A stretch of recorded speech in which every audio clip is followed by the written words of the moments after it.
die, repeat. Play, die, repeat. This seemingly toxic relationship with death is the premise for one of the most beloved genres in mobile gaming, roguelikes.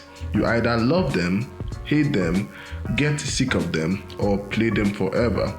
But there is no denying that they can be quite fun. So today I will talk about 10 offline roguelike games for Android and iOS, so please enjoy.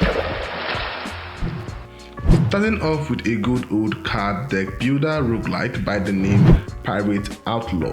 Think Slay the Spire, but in a more swashbuckling outfit. This time you navigate the open seas in search of treasure across 7 unlockable chapters with an array of selectable avatars, each with their own abilities and pre-made card decks.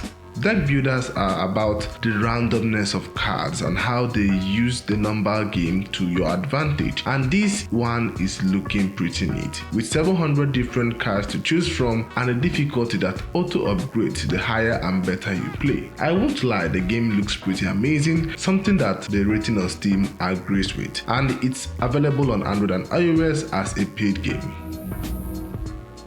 Next up is Bibots, a relatively older game on today's list, but I had to bring it up again because it's a severely underrated gem. Okay, Bibots is a bullet hell roguelike shooter, think Souls Knight and Juice Realm, but here there's a little bit of a fun tweak. In place of diversity in characters, you can turn into mechs known as Bibots that have unique abilities and playstyles that you get after accumulating points by clearing enemy waves, and the more you use a Bibot, the more you synergize with it, gaining new forms and abilities in the process. There are also dozens of different guns and locations, all wrapped up in gorgeous graphics. I don't know what to tell you. It's a pretty damn cool looking game. Bibots is on all those with a price tag, so go check it out.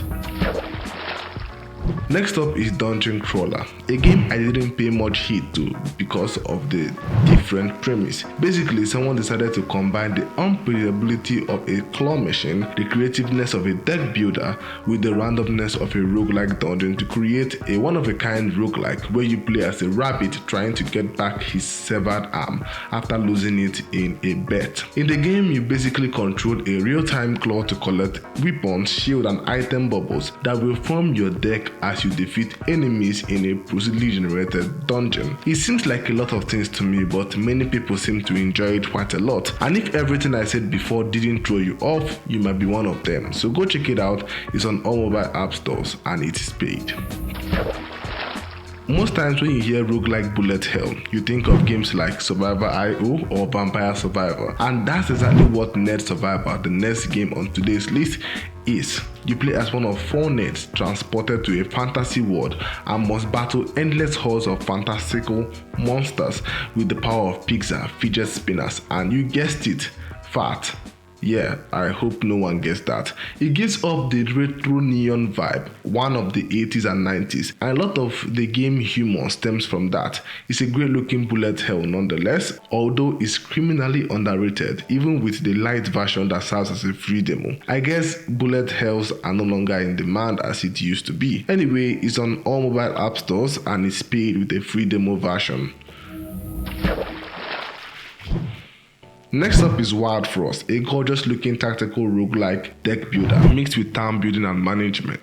You play as a bastion against the internal frost that froze the sun, battling enemies with your deck of up to 160 cards in randomly generated dungeons. If you've played Meteor Fall, you will find it quite similar. It's quite a gorgeous looking game that's simple but far from boring. If you are into tactical deck builders, you should definitely give this one a try. I don't see why not. It's on all mobile platforms and it's a paid game.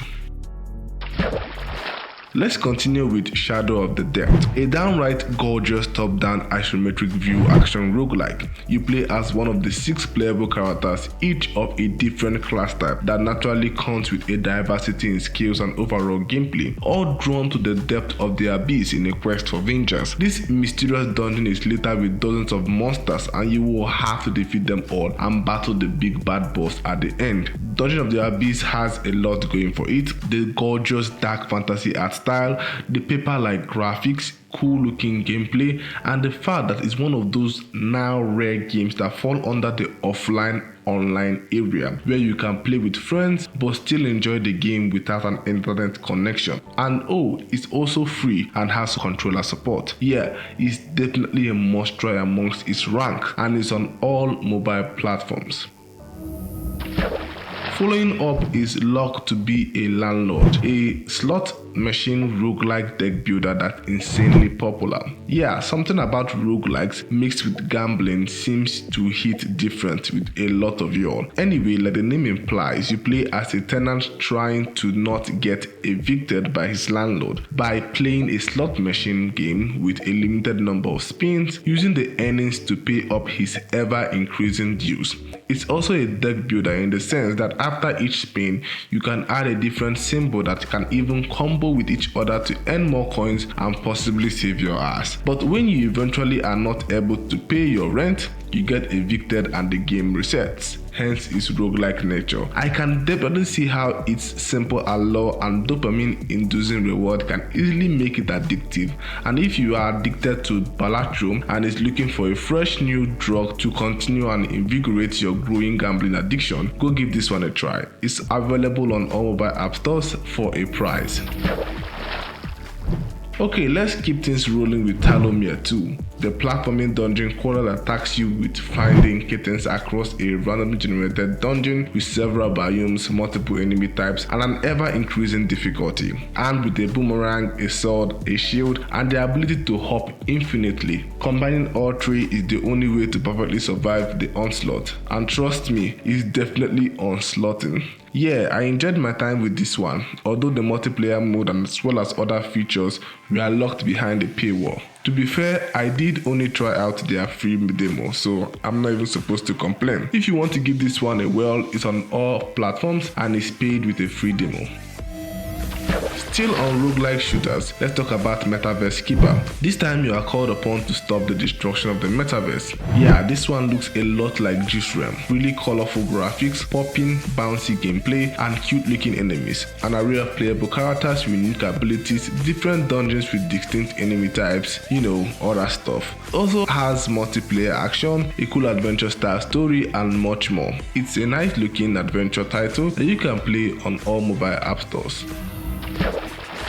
Finishing things up with Landlord, and I know I've already talked about this in a previous video, so I'm kind of embarrassed putting it back on today's list. But anyway, Landlord is a roguelike / tower defense game where you play as a miner in this planet with towering vertical mountains that look like walls. During work hours, you burrow deep into the wall in different places, looking for resources and technologies for upgrades, discovering new biomes in the mine, and after you're done, you head back to your spider mech-like fortress and battle an incoming wave of enemies in something of a tower defense. I really think this one is quite well done. The visual graphics are brilliant, and the combination of these two genres really do sell it well. So yeah, this one is looking absolutely interesting, although it's really underrated. It's available on all mobile app stores and it's paid. Okay, that does it for today. Which roguelike game would you like to die and repeat for? Let me know in the comment section, and please don't forget to subscribe, it's quite helpful. Once again, it's your host Bibots. Thanks for watching, and I'm out though.